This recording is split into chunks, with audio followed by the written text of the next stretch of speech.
जंतर मंतर येथे आंदोलन करणाऱ्या विद्यार्थी युवकांवर झालेल्या लाठीचार्जच्या निषेधार्थ आणि देशभरातील पेपरफुटीच्या घटनांच्या पार्श्वभूमीवर आज तालुका काँग्रेस, युवक काँग्रेस व विविध सामाजिक संघटनांच्या वतीने सिंधेवाही तीव्र धरणे आंदोलन करण्यात आले।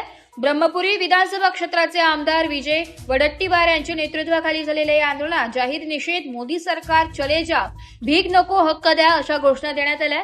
पेपरफुटीला जबाबदारांना शिक्षा झालीच पाहिजे, शिक्षण वाचवा, विद्यार्थी वाचवा असे फलक आंदोलकांनी हातात घेतले होते। या प्रसंगी विद्यार्थ्यांच्या न्यायासाठी केंद्रीय शिक्षण मंत्री धर्मेंद्र प्रधान व पंतप्रधान यांनी राजीनामा द्यावा अशी मागणी करण्यात आली।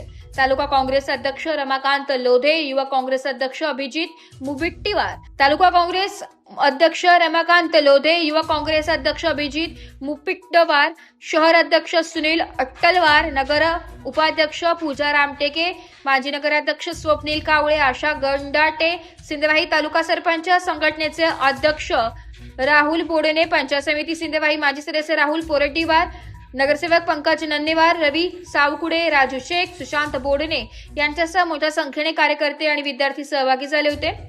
पेपरफुटीमुळे लाखो विद्यार्थ्यांचे भविष्य धोक्यात आल्याचं सांगत केंद्र सरकारने तातडीने कठोर कारवाई करावी अशी मागणी आंदोलकांनी केली आहे। एसवराजी न्यूज साठी जिल्हा प्रतिनिधी वहाब अली सय्यद, चंद्रपूर।